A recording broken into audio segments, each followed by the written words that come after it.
I was 68 years old the morning someone rang my doorbell at exactly 6:03 a.m. in my small house in Astoria, Queens. At that hour, the street outside is usually silent except for the garbage trucks and the distant rumble of the subway under the ground. Since my husband Robert died 6 years earlier, nobody ever came to my door before noon. For a moment, I thought maybe the police had the wrong address, or a neighbor had pressed the wrong buzzer. But when I opened the door, the porch was empty.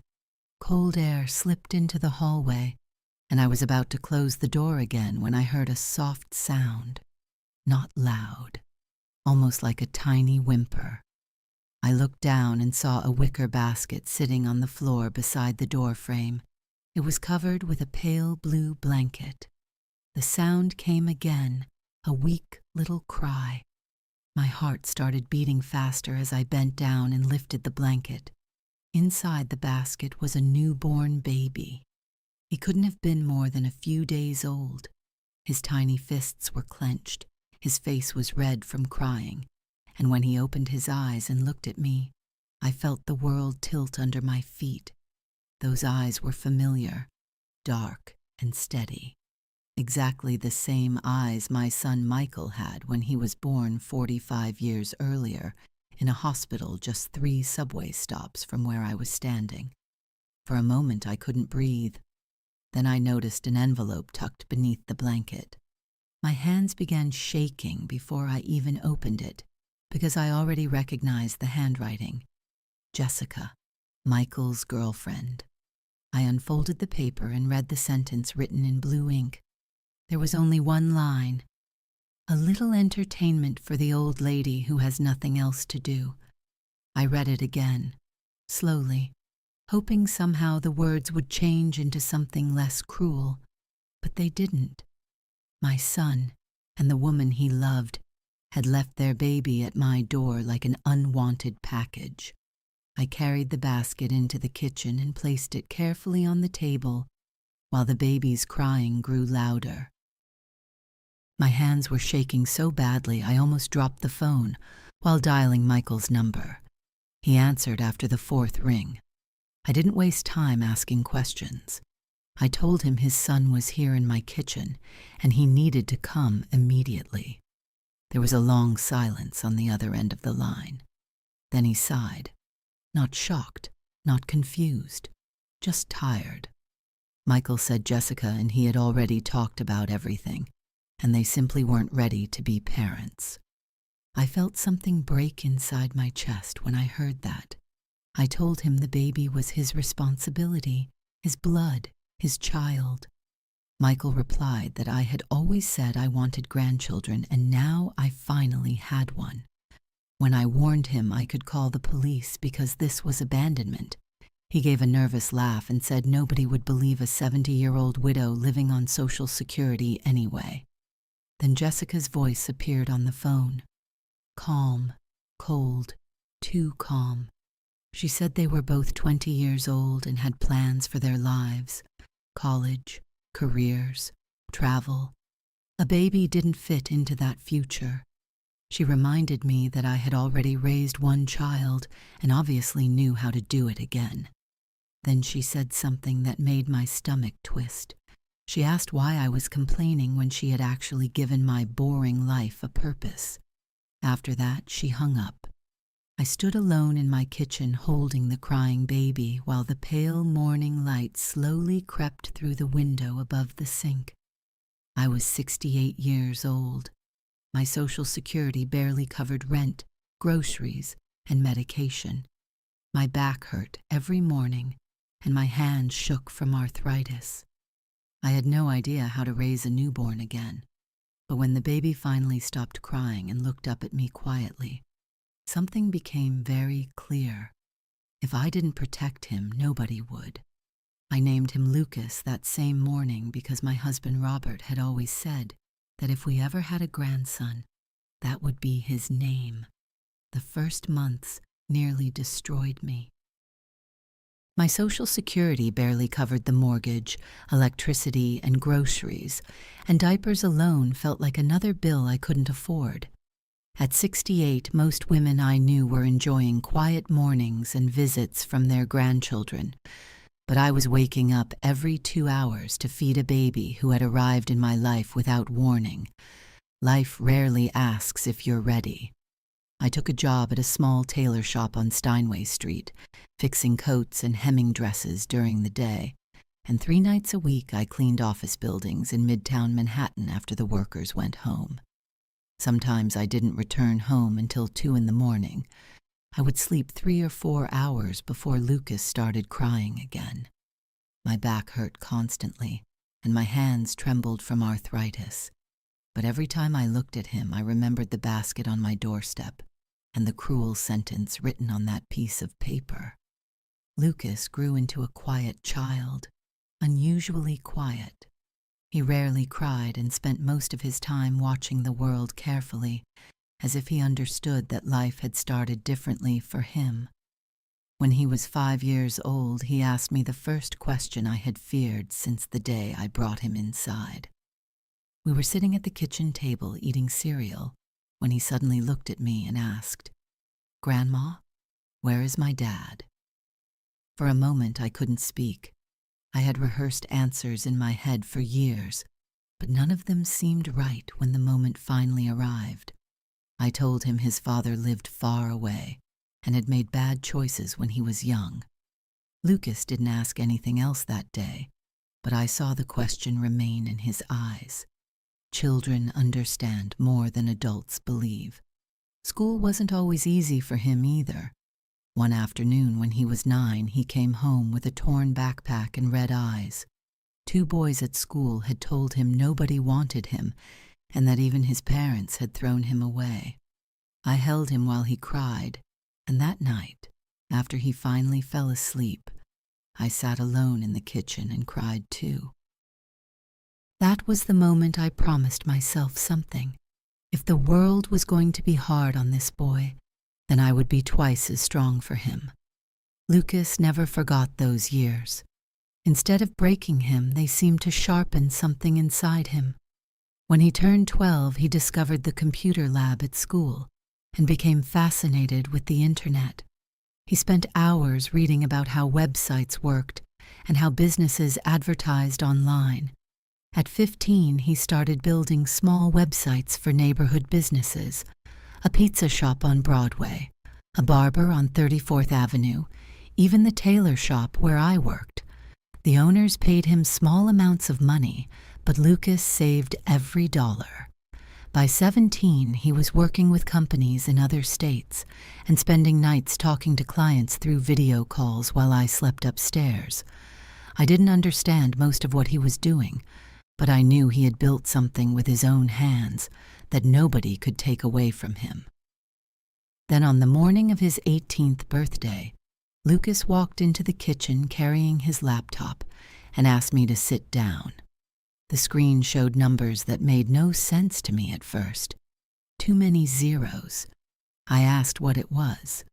Lucas took a slow breath and said it was the account for his digital marketing company.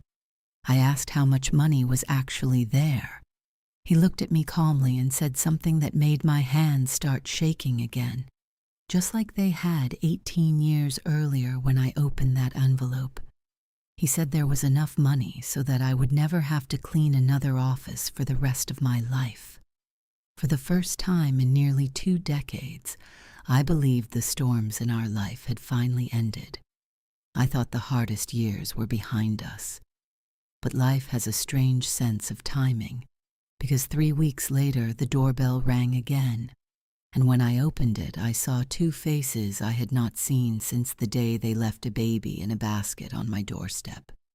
For the first time in 18 years I believed life had finally become quiet. Lucas's company was growing faster than any of us expected. What had started as a teenager building websites for local shops had become a real digital marketing agency, working with businesses across several states. Sometimes journalists even called asking how a boy from Queens had built a company before turning 20. Lucas never cared much about attention. He worked late nights in the small office upstairs, speaking with clients in California or Texas while the rest of the neighborhood slept. I thought the storms of our life had finally passed. I was wrong. 3 weeks after Lucas showed me the numbers in his account, the doorbell rang again.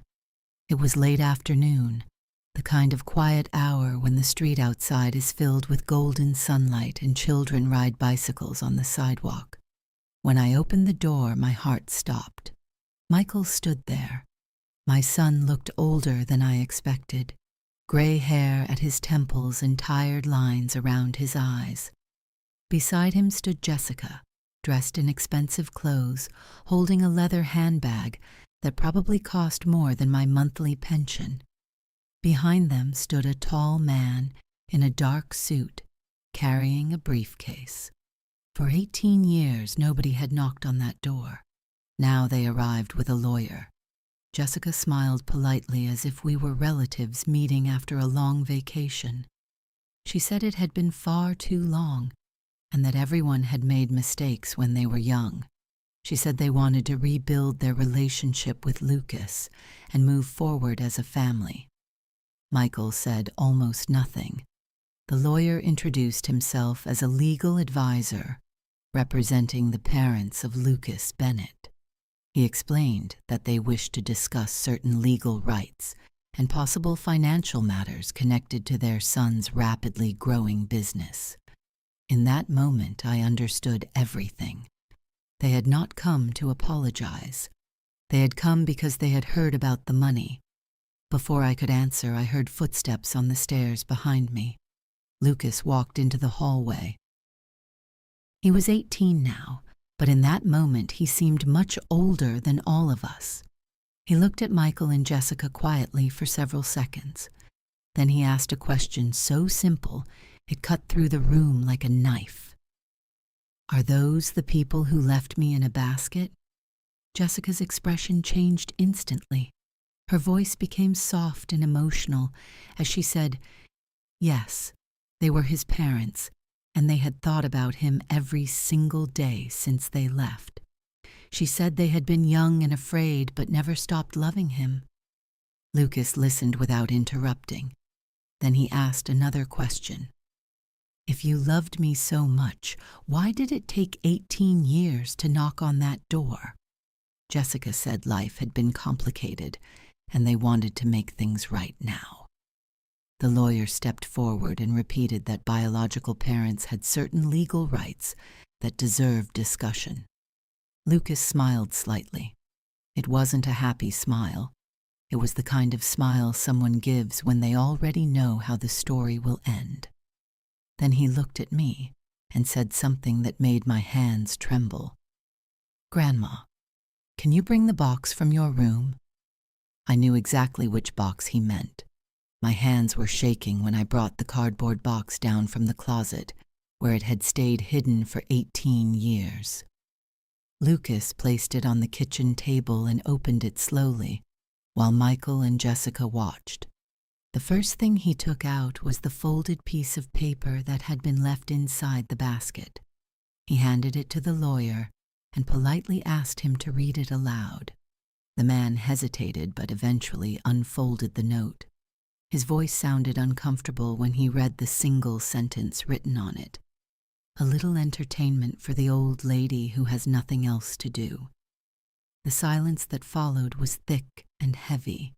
Jessica's face lost color, and Michael stared at the floor. Lucas calmly placed more items from the box onto the table.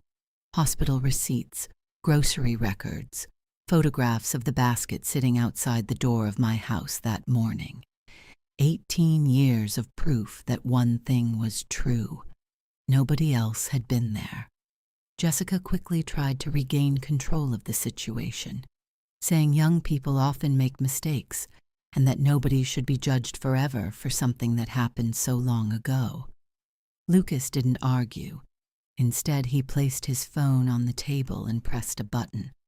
Jessica's voice suddenly filled the room from the speaker. "If the kid really has the company people are talking about, we're not leaving empty-handed. We're his parents. We deserve something. Michael's head lifted slowly as if he had been struck. Jessica began talking quickly, saying the recording was fake or taken out of context. Lucas calmly pressed the button again. Another recording played. This time, Jessica laughed while speaking to someone on the phone. Kids who grow up without parents are easy to manipulate. You just talk about regret and second chances and they melt. Michael stood up abruptly. His chair scraped loudly across the floor. Jessica, tell me that's not real. She tried to explain, but the confidence she had arrived with was gone. Lucas finally turned his laptop around so everyone could see the screen. Financial documents filled the display. Michael's real estate company has been losing money for 3 years, Lucas said quietly. And Jessica's boutique filed for bankruptcy 6 months ago. Jessica's voice rose angrily, saying those were private matters. Lucas simply shook his head. No, they're the reason you came here. Then he said something that froze the entire room. Because the reason you came back today is exactly the same reason you left me 18 years ago. Jessica crossed her arms. And what reason is that? Lucas looked directly at her and said one word. Interest. Michael stared at the phone on the table as if the recordings were something alive that might start speaking again at any moment. The room had become completely silent, except for the faint hum of the refrigerator in the kitchen. For the first time since arriving, Jessica looked unsure of herself. The confidence she had walked in with was gone. Michael slowly sat back down in the chair, rubbing his face with both hands. When he finally looked up at Lucas, his eyes were full of something I had not seen in them for a very long time. Shame. I didn't know about those recordings, he said quietly. Lucas studied him for a moment, but didn't answer immediately. Then he spoke with the same calm voice he had used since the beginning.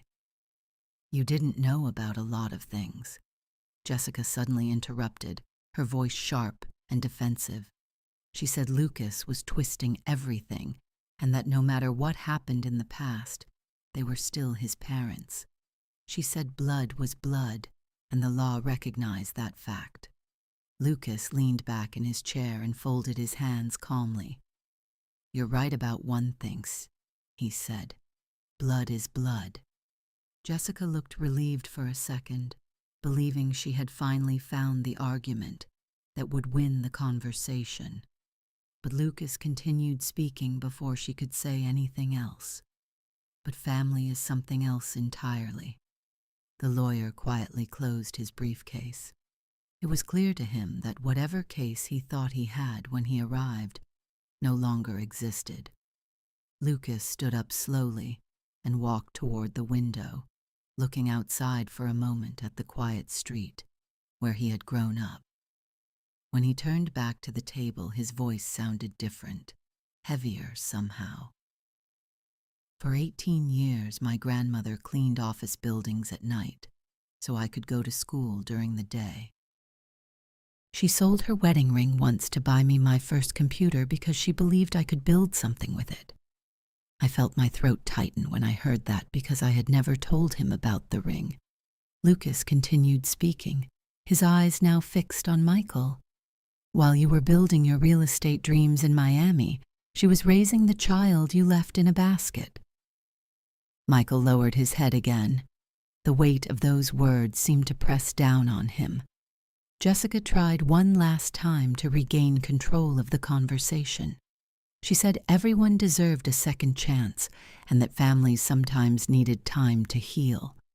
Lucas nodded slowly, as if considering the idea.